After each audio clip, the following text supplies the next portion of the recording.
दोस्तों पृथ्वी जल्द ही ice as में जमने वाली है। ये तो लेटेस्ट न्यूज़ है। वेल, ऐसा मैं नहीं कह रहा, बल्कि ऐसा बहुत से बड़े बड़े यूट्यूबर्स कह रहे हैं और मैं उनकी बात नहीं कर रहा जिनके बारे में आप सोच रहे हो।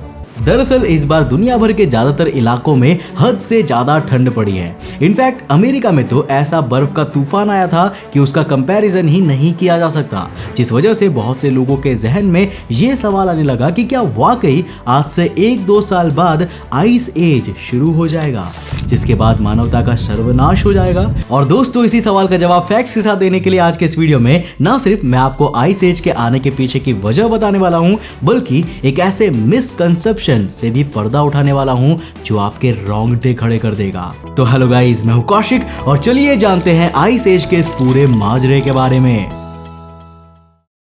अब दोस्तों बात करें अगर इतिहास की, तो अभी तक 5 सिग्निफिकेंट आइस एज धरती पर दस्तक दे चुकी है, जो थी ह्यूरोनियन, क्रायोजेनियन, एंडियन, सहारन, कारू और क्वाटरनरी। हालांकि ये आइस एजेस क्यों आती है, ये अभी भी एक ऐसा सवाल है जिसका जवाब किसी के पास भी नहीं है। केवल थियरीज ही है जिनके सहारे लोग एक्सप्लेन करने की कोशिश करते हैं कि हाँ पॉसिबली इन घटनाओं के पीछे ये कारण हो सकता है। और इन्हीं रिलायबल थियरीज में से जियोलॉजी और एस्ट्रोनॉमी में सबसे ज्यादा ट्रस्ट किया जाता है मिलांकोविच साइकिल्स पर। साल 1920 के आसपास सर्बियन साइंटिस्ट मिलुतिन मिलांकोविच जब क्लाइमेटिक अवशेषों की रिसर्च कर रहे थे, तो उन्होंने देखा कि जमीन की गहराई में मौजूद ऑब्जेक्ट्स पर स्पेसिफिकली एक पैटर्न के साथ ग्लेशिएशन की एक लेयर नोटिस की जा रही थी, जिससे ये साफ साफ समझ में आ रहा था कि धरती पर आइस एज का आना महज एक इत्तेफाक नहीं होता, बल्कि इसके पीछे लार्ज स्केल पर कोई ऐसी घटना होती है जो धरती को इतनी बुरी तरह से अफेक्ट करती है कि पूरा ग्लोब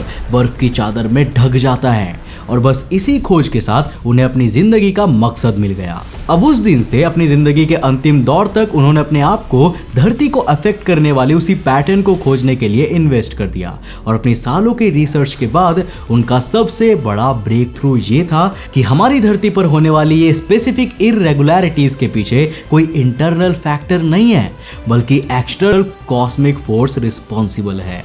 और इसी के लॉजिक को एक्सप्लेन करने के लिए उन्होंने प्रपोज की मिलांकोविच साइकिल, जिसके अंदर उन्होंने 3 चीजें इंक्लूड की। अब देखो वो 3 चीजें थी एक्सेंट्रिसिटी, ऑब्लिक्विटी और प्रिसिशन। चलिए पहले सीरियल वाइज चलते हुए एक्सेंट्रिसिटी को समझते हैं। आसान भाषा में कहें तो धरती के ऑर्बिट के शेप को ही एक्सेंट्रिसिटी कहते हैं। अब आप में से कई लोग कहेंगे कि धरती का ऑर्बिट राउंड है, तो कुछ लोग ये भी कहेंगे कि धरती का ऑर्बिट इलिप्टिकल यानी कि अंडाकार है। लेकिन मेरे दोस्त, कहानी में सबसे बड़ा ट्विस्ट तो यही है कि धरती का ऑर्बिट किसी फिक्स शेप का है ही नहीं, बल्कि समय के साथ साथ ये चेंज होता रहता है। दरअसल हमारी पृथ्वी जब सूरज के चारों ओर चक्कर काटती है तो उस पर सूरज की ग्रेविटी का इफेक्ट पड़ता है। अब ये तो हम सभी जानते हैं, लेकिन सोलर सिस्टम के बिग डैडी के अलावा इस सौर मंडल की 2 और एंटिटीज हैं जो अपनी ग्रेविटी से धरती के ऑर्बिट को इफेक्ट करती है। और वो 2 एंटिटीज या यूं कहे वो 2 प्लैनेट्स हैं, जुपिटर और सैटर्न।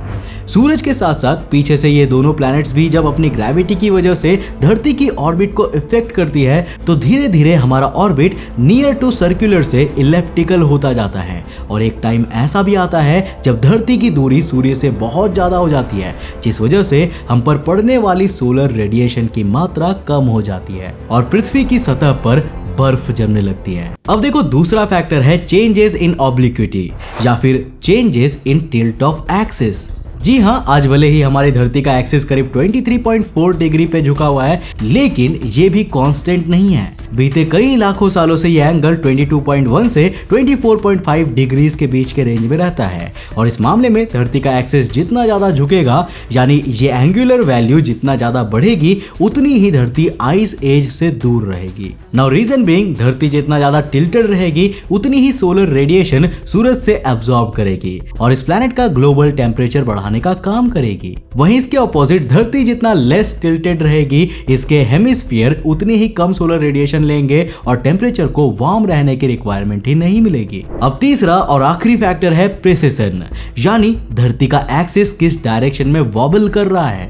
हमारी धरती किसी बॉल की तरह नहीं है, बल्कि एक लट्टू की तरह होती है जो अपने एक्सिस पर नाचती ही रहती है। अब इस केस में हमारी धरती अपने एक्सिस पर जितना स्टेबल रहेगी और जितना नॉर्मल बनी रहेगी, उसी तरह से हमारी धरती पर होने वाले बदलाव भी अफेक्टेड रहते हैं, जिस वजह से ये भी एक बहुत इंपॉर्टेंट पार्ट हो जाता है आइस एज जैसे इंपॉर्टेंट कंसिडरेशन के बारे में स्टडी करने के लिए। नाउ इन जनरल पहले सोचा जाता था कि आइस एज का पैटर्न मेनली इस साइकिल के दो फैक्टर्स की वजह से रंग लाता है, and these two factors were obliquity and precession. अब साइंटिस्ट के सालों की स्टडी के हिसाब से 22.2 डिग्री से 24.5 डिग्री के एक्सिस एंगल पर शिफ्ट होने में धरती को करीब 20,500 सालों का वक्त लगता है, जिसका मतलब कि इस टाइम पीरियड में एक एंगल छोड़ने के बाद वापस से उस एंगल में जाने के लिए हमारे एक्सिस को 41,000 सालों का वक्त लग रहा है, विच मीन्स कि एक भयानक आइस एज धरती पर हर 41,000 साल में इसी साइकिल को फॉलो करते हुए हिट करती होगी। अब अगर इस डेटा के हिसाब से देखा जाए तो हमारा लास्ट ग्लेशिएशन पीरियड आज से करीब 10,700 साल पहले खत्म हुआ था, एंड 20,500 से 10,700 को माइनस कर दे, विच मीन्स कि अभी ऐसी अगली एपोकलिप्टिव सिचुएशन अराउंड 9,800 साल दूर ही होगी, जिसका मतलब अभी तो हमारे पास वक्त ही वक्त है। लेकिन फिर रिसर्च में ट्विस्ट आया और ये खुलासा हुआ कि आइस एजेस में सबसे बड़ा रोल धरती के ऑर्बिट की एक्सेंट्रिसिटी प्ले करती है, और हमारा कट गया। अब यहाँ जानने वाली बात यह है कि जहाँ ऑब्लिक्विटी साइकिल 41,000 साल की थी, वही एक्सेंट्रिसिटी साइकिल 1 लाख से 4 लाख सालों की होती है, जिसका मतलब कि इतने ही टाइम पीरियड में एक बार हमारा ऑर्बिट मैक्सिमम इलिप्टिकल होकर आइस एज को स्टार्ट करता है और वापस से राउंड होते होते डीग्लेशिएशन को अंजाम देने के बाद दोबारा स्ट्रेच होकर आइस एज की ओर बढ़ने लगता है।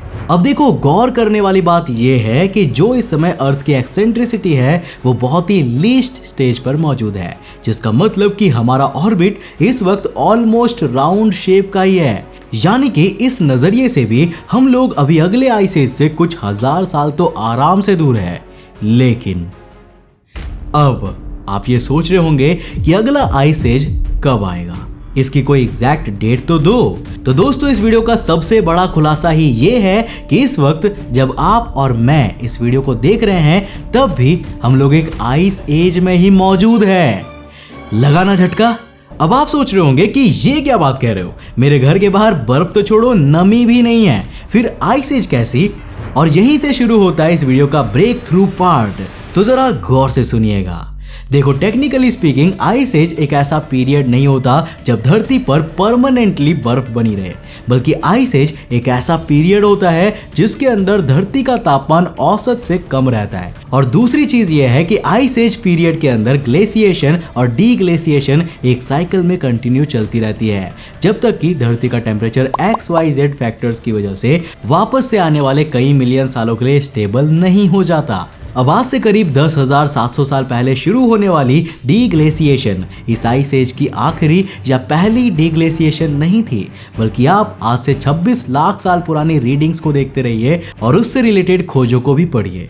आपको साफ साफ पता चल जाएगा कि करीब 2.6 मिलियन साल पहले जब से ये क्वार्टरनरी आइस एज शुरू हुई थी, तब से धरती के लिए पीरियोडिक लार्ज स्केल पर आइस एज रोज की बात हो चुकी है। अब अगर अभी भी आपको हमारी बातों पर यकीन नहीं होता तो नेशनल ज्योग्राफी के इस आर्टिकल को ही देख लीजिए, जहां ये साफ साफ लिखा हुआ है कि the quaternary period began 2.6 million years ago and extends into the present, यानी कि ये अभी तक चल रहा है।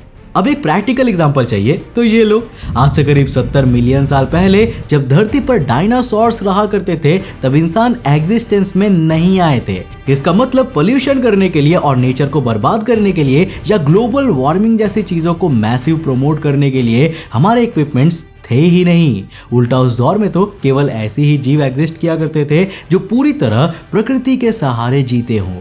बट इतनी सुहानी दुनिया के बावजूद बिना किसी पोल्यूशन के भी उस दौर में टेम्परेचर आज से करीब 6 से 7 डिग्री एवरेजली ज्यादा थी। वेल, क्यों?